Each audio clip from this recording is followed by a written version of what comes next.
मैले चाहिँ यति पानी राखेको छु सिस्नो हेरिकन हुन्छ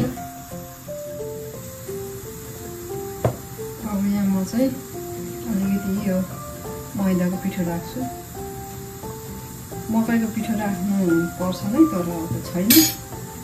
के भन्नु यो चाहिँ पानी चिसो हुन लाउनु पर्छ है म चाहिँ यस्तै गर्छु अब अरूले कस्तो गर्नुहुन्छ है आफ्नो आफ्नो तरिका हो यो यहाँको नत्र सिस्नो चिप्लो हुन्न के सिस्नो चिप्लो ड्राई भयो भने मिठो हुँदैन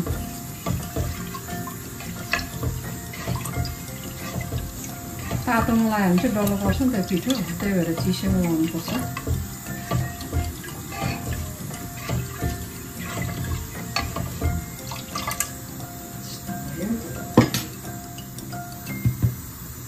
यो चाहिँ काउलो भन्छ अब कतिलाई थाहा होला कतिलाई नहोला यो चिप्लो हुन्छ गाउँघरमा पाइन्छ कि यो चाहिँ रोटीमा हालिन्छ त्यो पनि मैले लाउँदैछु चिप्लोको लागि फेरि यसलाई पनि चलाऊँ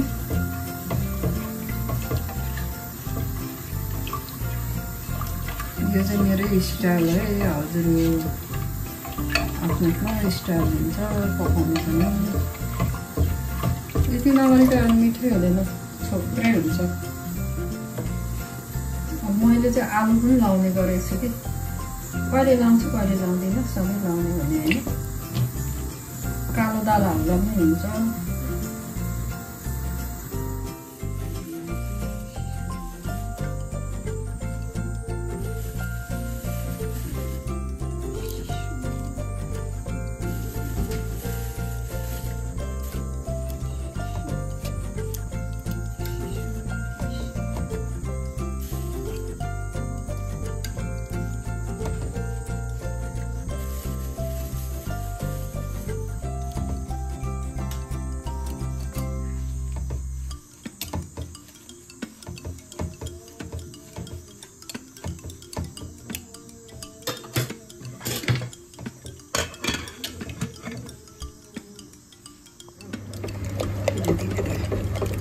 बाफले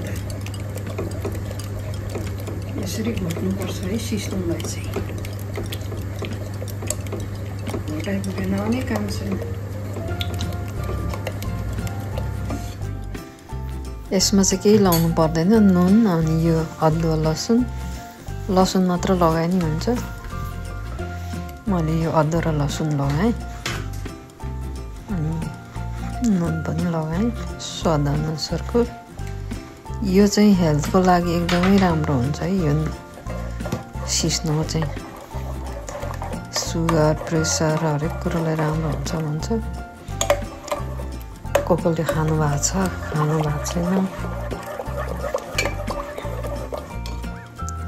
भएको छैन भने ट्राई गर्नु होला ल सिस्नो चाहिँ रेडी भयो यस्तै छ युकेको सिस्नो हाम्रो नेपालको जस्तो त हुन्न त्यही पनि